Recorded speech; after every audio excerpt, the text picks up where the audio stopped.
What's going on, everybody? Welcome back to the Total Takedown. I am not in my usual studio here for you guys today, but I wanted to make sure you got the show. I do apologize for it being a little bit late, and I also apologize for the background noise because my 9-year-old daughter is completely obsessed with Wicked, and she sings it at the top of her lungs every single time she takes a shower. So if you guys can hear her in the background, I do want to just apologize. I hope you're a musical fan. This show, we talk about overs and unders. I'm going to highlight a couple of totals that I really like from UFC Saudi Arabia. Couple of reminders. First and foremost, morning fights. These things are going to be on bright and early first thing in the morning, so get your action locked in on Friday night, because if you don't, you're going to be waiting too late. You don't want to wake up and miss these first couple of fights. Second thing, please make sure to head on over to my social media. I did go ahead and put a promise out there, a deal, if you would. If you guys get me to 100 signups using my link for Bet Openly, I will wax my chest and I will upload it for all of you to watch and laugh at me. Good fun for everybody, of course. Gonna suck for me. So do me a favor, guys, get on over there. And then I did hook us up with Bet Openly, by the way. They are going to be booking everybody's parlays. So when you find that video on my social media, reply in that thread. If you got a parlay set up on Bet Openly, especially if it's one that nobody else seems to be taking for you, we'll make sure you get that booked at least up to about, geez, sorry about that. You guys had to have heard that. My goodness, turn it down, kid. We'll make sure we get you hooked up for, I think it's like 25 to 50 bucks a person, something like that. We'll get those parlays set up there for you. So thank you guys again very much, and let's go ahead and get in on these totals. The first total that I want to bring to your attention is Jasmine Jasudavicius taking on Myra Bueno Silva. We have a 2.5 total here. Over 2.5 is minus 330. The under 2.5 is plus 240. And you guys know how I feel about women's MMA. Usually if you're looking for overs, they are going to be chalked to the point that they are unplayable. And then the ones where the unders make sense, where, you know, Jillian Robertson is involved, etc., you're going to have to pay a premium on that under. It makes it really difficult to play because you're not getting the value on either side of the situation. This one confuses me because we've got a 2.5 with an under at plus 240. Myra Bueno Silva is a finishing machine, and we know Jasmine Jasudavicius is going to want to take this fight down to the ground. That's where Myra Bueno Silva is strongest. I don't think Jazz has the striking chops to stand up with someone like Myra Bueno for 15 minutes.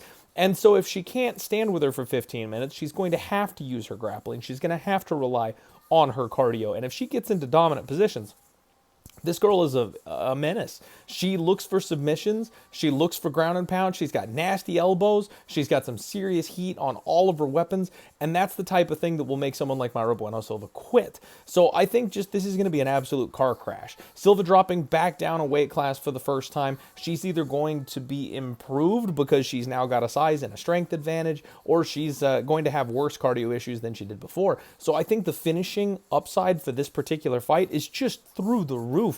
And a 2.5 under at plus 240 just doesn't make a whole lot of sense to me. I actually like fight doesn't go the distance. I'm going to keep those last 2.5 minutes of the fight in my pocket, and I'll pay plus 200-ish instead of the plus 240 to go ahead and buy those extra couple of minutes. But I think there's a very likely chance that one way or the other this fight finishes. I think an early sub or TKO from Myra Bueno Silva is definitely on the table. She's got nasty knees and elbows in the clinch. She attacks the body well. And Jazz is tough, so if you don't get her out of there and she starts taking over, when Myra starts to slow down and gas out and she tries to welcome Jazz to the mat, I think she's going to be met with a lot of ground and pound and then some submission threat on the other side of this thing. So yeah, I think there's a lot of ways that this fight finishes, and I like the under here in this spot. The next fight I want to bring to your attention is Terence McKinney taking on Gaziev. We've got a 1.5 total, and that is mostly because this is a Terence McKinney fight. This guy never gets out of the first round. However, it's come to my attention that apparently he's switched gyms for this one. He's gone to a very grappling-heavy camp, and frankly, I think that's going to serve him well. You know, the kid comes out and wants to just throw hands and bang in every single fight. And in this particular spot, the UFC is giving him an opponent who we've seen can be taken down and can be had on the ground relatively easily and effectively. So with the long layoff, we don't really know what to expect from Damir Hadzovic, but at this 1.5 total, the plus 200 on over 1.5 is extremely enticing to me. I know Terence McKinney is a round one guy. I know, and that's what makes this difficult. But I can't help but feel that if he was ever going to come out here and focus on slowing himself down and just grappling, you know, Terence McKinney is not the slick jiu-jitsu fighter that someone like Money Moicano is. So yes, he's got good submissions, and yes, he can find himself in good positions to be able to use those subs. However, I don't know that he's going to be able to dice Deir the same way someone like Moicano did. If he has to rely on buying a couple of minutes, if he has to rely on some control, this fight could get up and over that 1.5, and we might actually see Terence McKinney looking to extend a fight and using control rather than chaos for the first time in his professional career. The over 1.5 at plus 200 has my attention, because I could really see this be the fight where he finally turns a corner. Shamil, Gaziev, and Thomas Peterson is the next fight that I want to talk to you guys about. The 1.5 total sits at minus 165 for the over 1.5 and plus 130 for the under 1.5. Reminder, these numbers are all better over on Bet Openly. These splits where you're missing, 30 cents worth of juice in the middle bit, these numbers are going to match over on Bet Openly. You'll get a better number on both sides. It'll be something like minus 145 and plus 145 in this type of situation. 1% juice paid by the winner. It's better for everybody involved. Please make sure you're using the link in the description below and go check out those lines over there. I think this is an over 1.5 spot. This is your nasty, greasy heavyweight fight, right? I'm actually a little bit surprised we're getting an old school 1.5 for the over in this type of spot, because they've caught on. Usually they're not giving you this kind of a price tag. So, maybe it's a bit of a trick, but Shamil Gaziev is a guy who does make mistakes. He's got big power, but he does a lot of clinching. He does a lot of pushing you up against the fence. He grinds a lot. And his opponent, Thomas Peterson, is somebody who can wrestle. We've seen that Thomas Peterson wants to get in there and wants to crash with you, take you down, force you to the ground. And then once he gets you down there, he's a pretty decent wrestler and he's got decent ground and pound. But at the UFC level, he's not really shown that he can use that tool. Maybe this is the fight where he finally can show that off. But with how big and how powerful Shamil Gaziev is, I don't know that it's going to come that easy to him. And if it doesn't come that easy to him, then I think we're going to be in a spot where these guys end up clinching a whole lot in this fight. I think they're going to be battling for position and looking to try to get on top of each other, and it's probably going to take a little bit of time to get that going. And neither of them is just the slickest jiu-jitsu player you've ever seen. So even if it does hit the floor,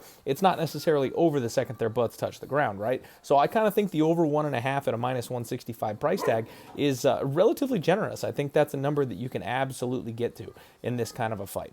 And then okay, I heard you. The dog wants to go outside. I really apologize. This week's video is just absolutely brutal. The last fight that I do want to bring to your guys' attention is Sergey Pavlovich and Rozenstruik. Another heavyweight fight. We got another 1.5. The under is minus 185. The over 1.5 is plus 145. Now, I love my greasy heavyweight overs. You guys know this. Rozenstruik just tried to extend his fights. Actually, he always tries to extend his fights. I'm sorry. Sergey Pavlovich got into an extended fight with Volkov, and it really, geez, the dog is messing me up today. I'm so sorry, you guys.